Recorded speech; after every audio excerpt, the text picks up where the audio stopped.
மரத்துல எது மரத்துல?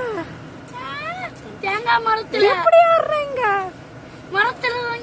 ஹாய் ஃப்ரெண்ட்ஸ், எல்லாருமே எப்படி இருக்கீங்க? நான் தான் உங்கள் ஜோஸ்பின். இன்னைக்கு காலையிலேயே என்ன வீடியோ பார்க்க போகிறோன்னா, என்னென்ன சமையல்னு சொல்லி தான் பார்க்க போகிறோம். இப்போ அடுப்பில் வந்து என்ன கொதிச்சு கொண்டு இருக்குன்னு பார்த்தீங்கன்னா, இறைச்சி. எந்த இறைச்சின்னு உங்களுக்கு பார்த்தாலே தெரியும். வாங்க, என்ன இறைச்சின்னு நீங்களே சொல்லுங்கள் பார்க்கலாம். இது இதில் உள்ள இறைச்சி இதான் கோழியோடைய கால். நம்ம இன்னைக்கு கோழி இறைச்சி. ஓகே, நல்லா கொதிச்சிட்ருக்கு, கொதிக்கட்டும். அடுத்த ஒரு பக்கம் என்னன்னு பார்த்தீங்கன்னா, மீன் கூட்டு.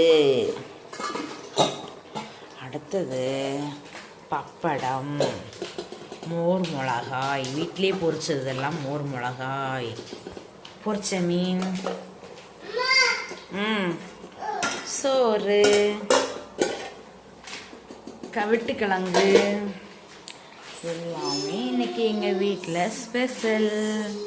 என்னென்னலாம் சமைச்சு வச்சுருக்கேன் பாருங்கள். விதவிதமான சாப்பாடு. ஃப்ரெண்ட்ஸ், இன்றைக்கி என்ன மீன் பொரியல்னு பார்த்தீங்கன்னா, ஜிலேபி மீன் தான் பொரிச்சிட்ருக்கோம். அதுவும் குளத்து மீன். எங்கள் தம்பி வந்து குளத்துலேருந்து பிடிச்சிட்டு வந்திருந்தான். காட்டி தரேன். இதில் 10 மீன் உண்டு. 5 மீன் தான் கழுவினேன். மீதி வந்து நாளைக்கு சாயந்தரம் கூட்டு வைப்போம். எங்கள் மாங்காய் எல்லாம் போட்டு ஜிலேபி மீனை கூட்டு வைப்போம். இப்போ 2 நாங்கள் அடுப்பில் வச்சு எண்ணெய் ஊற்றி, பெரிய மீன் அது. அடுத்து 3 இங்கே சின்ன மீன் இருக்குது. அடுத்து ஜிலேபி மீன் மாங்காய் போட்டு எல்லாம் கூட்டு வச்சா சூப்பராக இருக்கும். ஸ்லோப்பி, எங்கள் ஊரில் ஸ்லோப்பியா மீன் சொல்லுவாங்க. உங்கள் ஊரில் என்ன மீன் சொல்லுவாங்க கமெண்டில் சொல்லுங்கள். அடுத்தது இப்போ நான் பொட்டி தெரிச்சது, அதான் கிட்ட நிற்கலை, நீங்கி நிற்கிறேன். கண்ணை பாருங்க, ஜிலேபி மீன் கண்ணு கிட்ட விடுதாரு.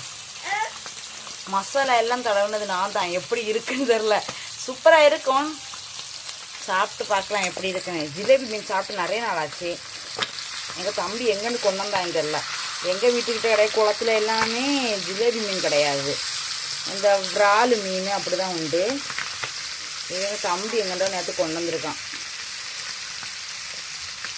சாப்பிட்டு எப்படி இருக்குன்னு சொல்லி சொல்கிறேன். யாருக்கெல்லாம் ஜிலேபி மீன் பிடிக்கும்னு சொல்லி மறக்காமல் கமெண்டில் சொல்லிடுங்க.